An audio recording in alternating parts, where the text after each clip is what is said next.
What exactly is Ryan Giggs' offense?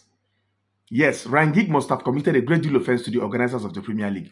That is the only explanation I have to this madness. I don't understand it.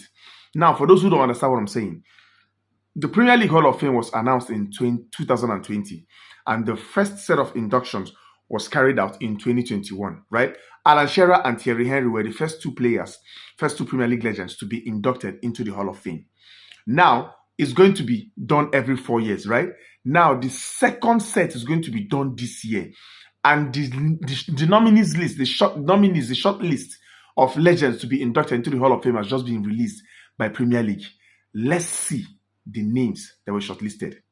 Sol Campbell, Michael Carrick, Jermaine Defoe, that never won a Premier League, Patrice Evra, Cesc Fabregas, Les Ferdinand, not even Rio Ferdinand, Robbie Fowler, Eden Hazard, Gary Neville, Michael Owen, who never won a Premier League, Teddy Sheringham, David Silva, Yaya Toure, Edu van der Sar, and Nemanja Vidic. Now, explain to me how all these players, some of them who never won a Premier League title, made it to the short list of the Premier League Hall of Fame 2025.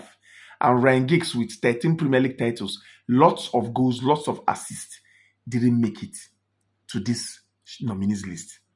When I saw this, I thought it must have been an oversight or a typo error. Then I went to the Premier League site. This is the Premier League site.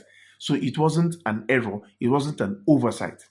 And then, surprisingly, I decided to go to the Wikipedia page of the Premier League Hall of Fame to know for myself, to read for myself what the eligibility, the criteria are for you to be inducted into the Hall of Fame, for you to be even nominated.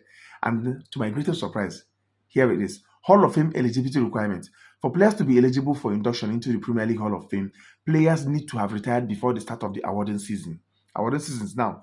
Ryan Giggs retired since when? And only judged on their domestic performance in the Premier League with no other competitions considered. Fair?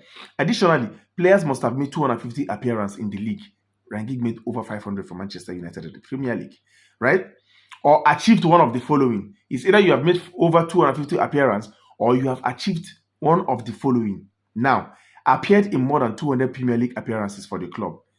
Ryan Giggs has done that. Selected in any of the team of the decades. He got that. Won the Golden Boot or Golden Glove. Won 3 Premier League titles. Ryan Giggs won 13. Scored 100 Premier League goals. Or as a goalkeeper, you have recorded 100 Premier League clean sheets. Now, with all of this I just mentioned, at least you can see that Ryan Giggs achieved at least 4 of these 6 criteria. And the rule here says you must have made over 250 Premier League appearances or achieved any of these 6 other criteria listed below. Now, how did Jermaine Defoe, Michael Owen, and Les Ferdinand make it to that nominees list, and Ryan Giggs was snubbed a second time? Ryan Giggs must have stepped on too many toes. He must have offended somebody in the Premier League organization committee for him to be disregarded, disrespected, and snubbed like this.